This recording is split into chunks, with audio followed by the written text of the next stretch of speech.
Hitting the dreaded weight loss plateau has got to be one of the most frustrating things that can happen to someone who's trying to lose weight. And this is especially true when you're doing intermittent fasting. You hear how awesome it is for weight loss, so you start doing it, you feel like you're doing all the right things, then all of a sudden, boom, you're stuck. Don't worry, I've got you. I'm here to help. And in this video, I'm going to show you 3 intermittent fasting tips that I can almost guarantee will help you break your weight loss plateau. And you can thank me by hitting that like button, subscribe to my channel, and hit the bell to get notified every time I post a new video every week.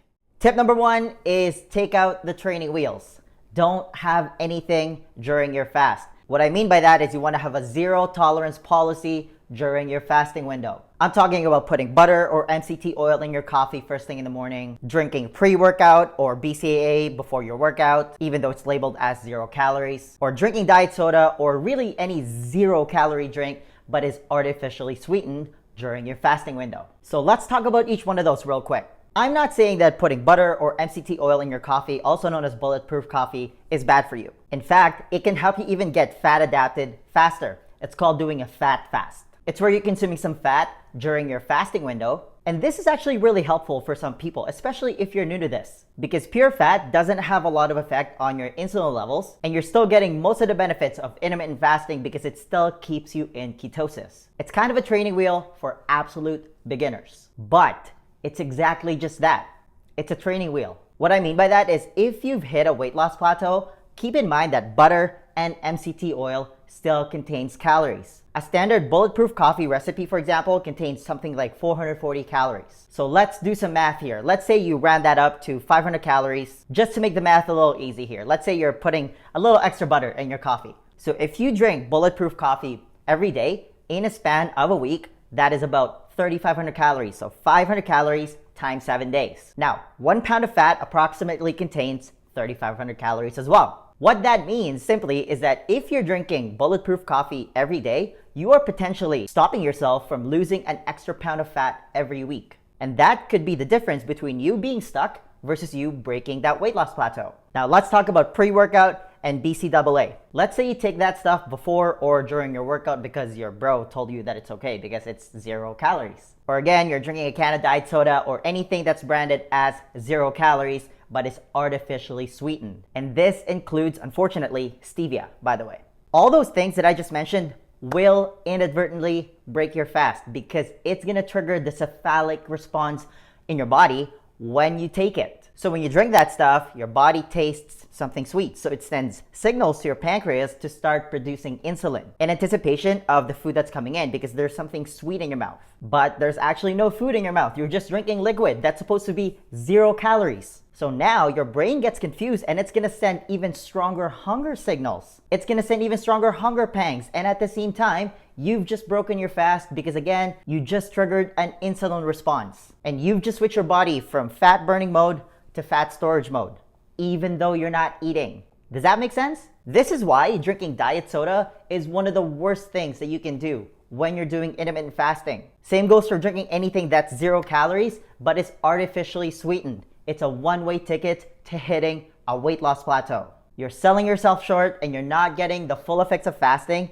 just because you're drinking this stuff. Now, let's say you're staying true to your fast, you're not taking anything, you're just drinking water, soda water, tea, or black coffee. But unfortunately, you're still stuck. The next step then becomes we need to start looking at what you're consuming during your eating window. And that's tip number 2, track your food. Listen, calories still matter when you're intermittent fasting. Like, fasting is awesome. It's extremely powerful when it comes to weight loss, but it doesn't give you the green light to hit up your local all-you-can-eat buffet during your eating window. And a lot of people can get away with not tracking their food, especially when they're just starting out. And this is especially true if you're used to eating 6 meals a day and then you compress that to just an 8-hour eating window. But you can still eat a lot of food in that 8-hour eating window, especially if you're still snacking or you're eating a lot of fat bombs or keto bombs. And if you've hit the dreaded weight loss plateau and you haven't been tracking your food, then this is something that you need to start doing because you can't control what you can't measure. And you don't need to track your food every day. I don't track my food every day, but you need to have a general idea of what you're putting in your body and how much specifically. Awareness is key in a lot of things in life,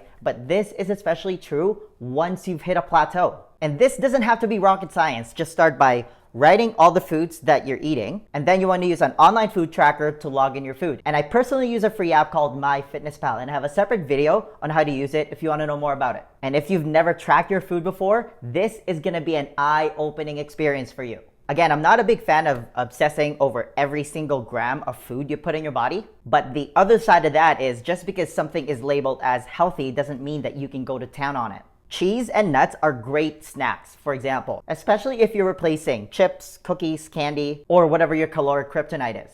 But if you eat too much of it, or if you just eat too much food in general, that's gonna put you in a caloric surplus. And if you add a surplus, you're not gonna lose weight. And that's kind of weight loss 101 here. If you want to lose weight, you need to be at a caloric deficit. That statement will always be true, but you need to know that you're at an actual deficit, and it starts again by tracking your food. Again, intermittent fasting is, in my opinion, the best method of weight loss on the planet, bar none, because one of its main benefits is that it lowers your insulin levels, which then gives you access to your almost unlimited fat stores for energy. Like at any given time, you have about 100,000 calories worth of stored energy in the form of body fat waiting to be used. And you get access to it when you fast. But you can easily cancel that out by eating too much during your eating window. And that's another thing worth mentioning, is that you want to do your best to pair intermittent fasting with a diet that moderates your insulin levels. So if you've hit a weight loss plateau, you want to look at the foods that you're eating. If you're still eating a lot of carbs, for example, one of the fastest ways to break a plateau is by limiting the amount of carbs in your diet. Because again, carbs, especially refined carbs, spike your hormone insulin the most. So if you're still eating whole wheat bread or brown rice, you want to start limiting those things, because it doesn't matter that it's healthier. I mean, they're not. Because your body still has to produce the same amount of insulin to process it. And if you're having digestive problems, you really want to start limiting grains because of its high anti-nutrient content. And it's the same thing with low carb options, like low carb crackers, for example. Why? Because you're still eating processed food. Listen, the more processing your food goes through, the higher the insulin response. And again, your job, if you want to lose weight and break your weight loss plateau, is to moderate the insulin response from the foods that you eat. So you want to replace those excess carbs and processed foods with green leafy vegetables. Eat cauliflower rice instead of brown rice. Did you know that cauliflower rice has 800% fewer carbs than regular rice? Amazing, right? And then you want to start eating healthier snack options, like a couple of squares of 85% dark chocolate, for example. And more likely than not, if you do those things, you're going to break your weight loss plateau. Guys, if you're enjoying this video so far, make sure you hit that like and subscribe button to help this video reach more people. Okay, if those first two tips still doesn't work, then we can move on to tip number 3. And this might be the most powerful one of them all. I saved the best for last. So if you're still at a weight loss plateau after following tips 1 and 2, so you're good during your fasting window and you're tracking your calories, the next lever we can adjust is your fasting window. So whatever your current fasting window is, I want you to add 4 hours to it.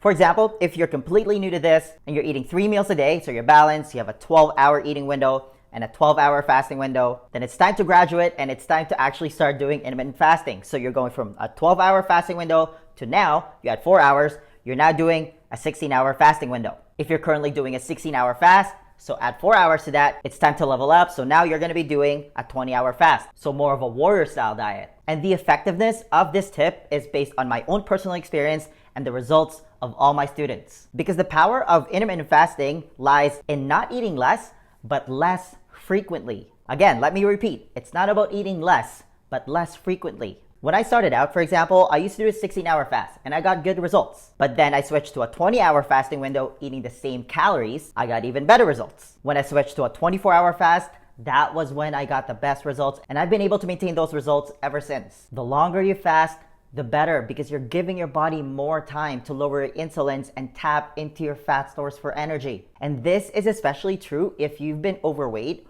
or obese for a really long time. You need to give your body a little extra time to lower your insulin levels. So even extending your fast to like 36 hours or even 48 hours will do wonders to someone who's hit a weight loss plateau. Again, this is especially true, and I can't emphasize this enough. If you've been overweight, if you've been struggling to lose weight for a long time, because that means that you're extremely insulin resistant. You gotta put in a little extra work. Again, remember, that's what body fat is there for. It's not just there for looks. And as mentioned earlier, you have about 100,000 calories worth of stored energy. So it's time to use it. And this is where voluntary hardship comes in, by the way, and it's rarely ever talked about. Guys, losing weight isn't easy. If it was, everyone would be skinny. Everyone would be walking around with the six-pack. But that's why it's so much more gratifying. It's so much more rewarding when you actually stick to it, when you actually see this through. And that's where voluntary hardship comes in. And you don't have to stay in this new fasting window, by the way. You just want to break the weight loss plateau. Because again, based on my personal experience and the results of all my students, it's so much easier to maintain weight than to lose it. But you have to get to that maintenance weight first. And if you follow all the tips I just mentioned in this video, you're going to be well on your way to breaking that weight loss plateau and get that scale moving in the right direction. And if you still need help, keep watching. The next question then becomes, how are you actually supposed to eat if you want to lose weight? Because here's the thing, 80% of your body composition is determined by your diet. You can't just freestyle this part. Do you have a proven plan that you can follow? To help you with that, I want to give you a free copy of my lean body blueprint. This is how I melted all the fat around my stomach without depriving myself of my favorite foods or wasting hours at the gym. It's a simple 4-step process specifically designed for busy professionals, and it's the exact same blueprint that I teach to all my private coaching clients, and they've all gone to see some amazing results. If you want to be the next success story, then download your free copy of the Lean Body Blueprint right now.